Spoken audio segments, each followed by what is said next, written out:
Bueno, hay en el Instituto Nacional Electoral pues una estrategia inclusive ya jurídica para tratar de frenar este plan B que ha impulsado el mismo presidente López Obrador, que se ha impulsado mucho en la Cuarta Transformación y que queda todavía ahí pendiente en el Congreso, ha sido aprobado ya en la Cámara de Diputados.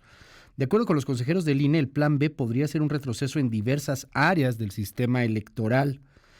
Temas que tienen que ver con los recursos, temas que tienen que ver con el riesgo que pone para el funcionamiento de las elecciones, más en las elecciones pues que vienen el año siguiente, elecciones presidenciales. Tengo en la línea y le aprecio mucho a Carla Humphrey, es consejera del Instituto Nacional Electoral. Carla, gracias por tomar la comunicación. Muy buen día, ¿cómo estás? Buenos días, un saludo a ti y a tu auditorio. ¿Por qué es tan riesgosa esta propuesta del presidente? ¿Por qué el INE decide pues interponer estos recursos? ¿Qué recursos son? Cuéntanos un poco, Carla. Bueno, porque nosotros sabemos que la democracia tiene que tener reglas, tiene que justamente para garantizar la equidad en las contiendas, la competencia entre partidos políticos, entre candidaturas, porque se tienen que revisar los recursos con los que se erogan que se erogan en las campañas electorales, y porque además tenemos que asegurar pues esta equidad en las contiendas electorales.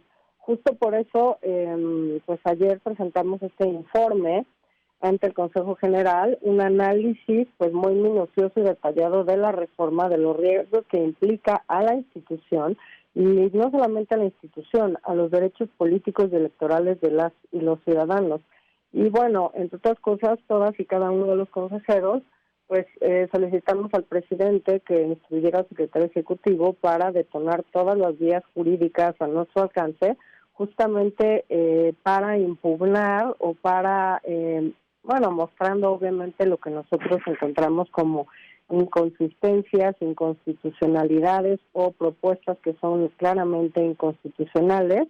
Y, por ejemplo, te puedo dar algunos ejemplos. Por favor. En materia de fiscalización, por ejemplo, se reducen también estas atribuciones porque nos obligan solamente o nos dan la opción solamente para preguntar o pedir la colaboración a otras autoridades, por ejemplo, la Comisión Nacional Bancaria, la Unidad de Inteligencia Financiera y otras secretarías de Estado o incluso otras entidades federativas, solamente los procesos electorales, es decir, se cierra toda esta ventana de oportunidad.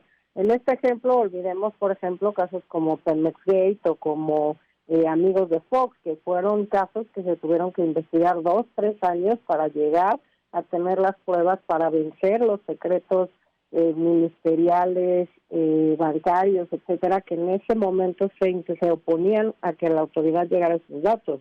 Hoy que tenemos abiertas esas ventanas, menos la de la Fiscalía General de la República, que sigue sin darnos ningún documento a pesar de tener sentencias de la Sala Superior, pues es un caso que afecta de manera muy grave la fiscalización. En materia de organización, pues claramente si se pretende reducir el 85% del servicio profesional electoral, que yo en este país solo encuentro 2 ejemplos de servicio civil, digamos, que funciona: el servicio diplomático y el servicio profesional electoral, que lleva más de 30 años, que nadie le regala los cargos a las y los funcionarios del instituto, ingresan por examen, tienen que capacitarse, tienen que seguir actualizándose, pasando exámenes para poder ascender en la rama del servicio profesional electoral. Pero además, pues el artículo 53 de nuestra Constitución establece que el país se divide en 300 distritos uninominales. Es por eso que tenemos 300 juntas distritales, y es a través de estas juntas como se organiza todo el proceso electoral. Y pues recordemos que a partir de la reforma de 2014 estamos en elecciones todos los años.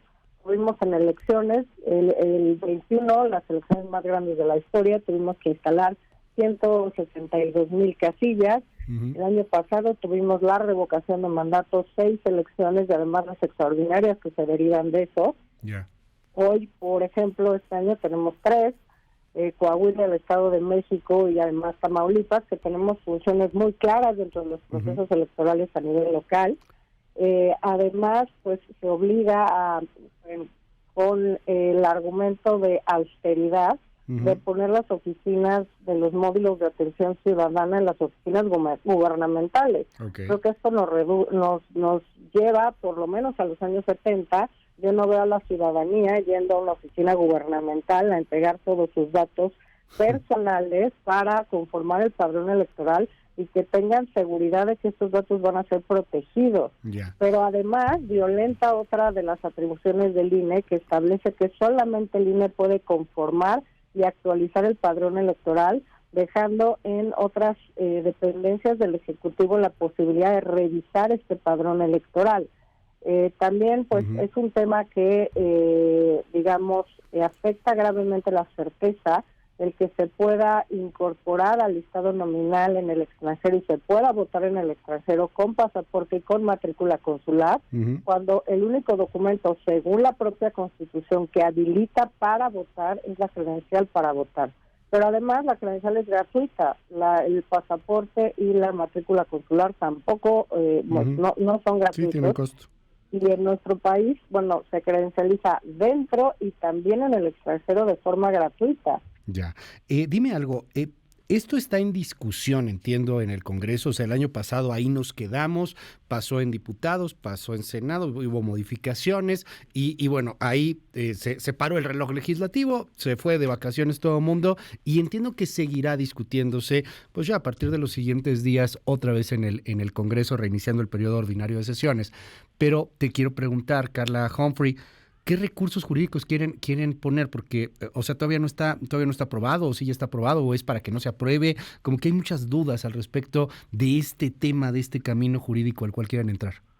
Esto que se llama reforma electoral implica la reforma a 6 distintas leyes. 2 de ellas ya fueron aprobadas y publicadas, de hecho el 27 de diciembre, están en vigor desde el 28 de diciembre, e implican, que los funcionarios públicos contravengan o puedan contravenir el artículo 134 constitucional, porque pueden hablar de elecciones de cualquier tema y promoverse en cualquier momento, siempre que no utilicen recursos públicos.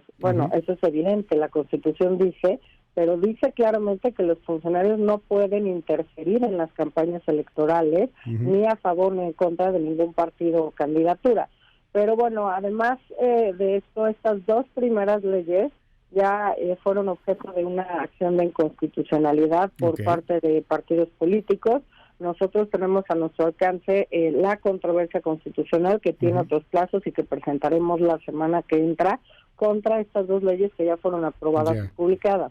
Quedan otras 4 leyes propiamente, digamos, en materia electoral que están detenidas por un asunto legislativo, un artículo que, se eliminó de la reforma cuando llegó otra vez a la Cámara de Origen, a la Cámara de Diputados, y es el que tiene que discutir el Senado de la República, que yo creo que hay una cantidad de temas importantes que el Senado podría abarcar, abrir otra vez la discusión. Le doy uno de trámite, por ejemplo, hay varios artículos transitorios que ya no tienen, ya no pueden operar, ya no tienen vigencia porque eran para el mes de enero, y van a empezar la discusión cuando empiece el periodo ordinario, es decir, ya en febrero. Todos estos artículos ya no pueden operar. Eso, como muchos otros temas, la reelección legislativa que no se tocó a cabalidad para garantizar la equidad, la paridad que está siendo afectada, las acciones afirmativas que están topadas solamente a 25 espacios en la Cámara de Diputados y Diputadas, cuando hoy, gracias al INE, hay 65 personas de los grupos en situación de discriminación en la Cámara de Diputados y Diputadas. Dime algo, Carla. Un largo etcétera. Y vamos a interponer controversias constitucionales, pero además hay oportunidad, pues la base y la columna vertebral del INE, las y los trabajadores, interpondrán, supongo, así no los han hecho saber también, juicios de amparo y recursos laborales. Viene una cascada legal y viene ahí un conflicto interesante que entiendo pues podrá terminar inclusive hasta en la Suprema Corte de Justicia de la Nación, pero en unos meses más, en unas semanas más incluso, sale Lorenzo Córdoba, sale Ciro Murayama, sale Adriana Favela, si no me equivoco, sale también José Ruiz Aldaña, salen los 4 consejeros, viene una renovación del Consejo. Este INE que hoy día se ve en pie de lucha, en defensa de la institución, en defensa de la democracia, ¿será el mismo INE, Carla Humphrey, que veremos, no sé, a partir de mayo de este año, cuando se hayan ido consejeros, dos en particular, que han sido incómodos, que han sido pues muy críticos, que han señalado mucho también algunas de estos riesgos en la reforma electoral? ¿Será el mismo INE en mayo, cuando ya no esté Lorenzo Córdoba, Ciro Murayama, etcétera? Sin duda no será el mismo INE, porque las instituciones, bueno, obviamente pueden ir cambiando de sus integrantes, será un distinto Consejo General, pero sin duda yo creo que nosotros tenemos todas y todas como ciudadanos. Vaya, las nuevas consejerías que lleguen a integrar el Consejo General, creo que tendrán igual de claro que nosotros que se está afectando gravemente la democracia, que no podremos tener con el régimen o con la reforma que se propone el mismo estándar de calidad para organizar las elecciones con las que hoy se organiza. Se merman también, por ejemplo, las capacidades o el tiempo y el número de funcionarios de casilla que podemos insacular, de ciudadanos que podemos insacular para capacitar. Y claramente, como dices, hay una incertidumbre muy importante respecto a cuáles son las reglas que van a aplicar para el proceso electoral que inicia este año. Ya sea en septiembre con las reglas actuales o en noviembre con la reforma que se propone, en unos meses estaremos organizando el proceso electoral más grande de la historia, con renovación de la presidencia, de todo el Congreso de la Unión, de 30 congresos locales y 9 gubernaturas, y hoy no tenemos las reglas claras, ni la autoridad electoral, ni los partidos políticos. Por supuesto, la Corte tiene un papel muy importante para definir cuáles de estas reformas son y cuáles no son constitucionales, pero bueno, esto puede también tardar un tiempo importante, y aquí creo que hay dos límites. Un límite legal importante: si no se ha resuelto antes del mes de junio, primero, ¿qué pasa si el Senado, hay dos escenarios, si inician sesiones y aprueba de manera automática casi lo que mandó el Senado, la Cámara de Diputados y Diputadas, y entonces se publica al día siguiente y empezarán a correr nuestros días para impugnar, pero también para empezar a hacer una serie de reformas si es que no hay suspensión, que es lo que nosotros esperamos. Y el segundo, pues es un límite constitucional, el del artículo 105 de la Constitución, que establece que no se pueden hacer reformas electorales sustanciales, justamente para esto, ¿no? Para no generar incertidumbre antes de los procesos electorales, y por tanto, pues ese es el otro límite. 90 días antes de los procesos electorales no podrán hacerse estas reformas, y si la Corte no ha resuelto antes de estos 90 días, pues las reformas no serán aplicables para el proceso electoral 2023-2024. Déjame cerrar con esta pregunta. Entiendo todo el andamiaje jurídico, lo que se puede llegar a entender, esta cuestión legal, y es la herramienta que se tiene, pero al final de cuentas es una cuestión política en medio, y es una cuestión de narrativas. No se le ocurrió a los diputados esto de la nada, es una orden del presidente de la República. El presidente defiende su plan B, y el presidente quiere otro INE, tiene una visión muy particular de cómo debe de funcionar la democracia. Hoy, y no lo digo yo, muchos en la prensa, la sociedad misma, las marchas que vamos a ver en las próximas semanas, pues tienen una narrativa, tienen una división. Y yo te pregunto, Carla, ¿no es hoy el INE contra el presidente de la República? ¿No hay un camino de diálogo?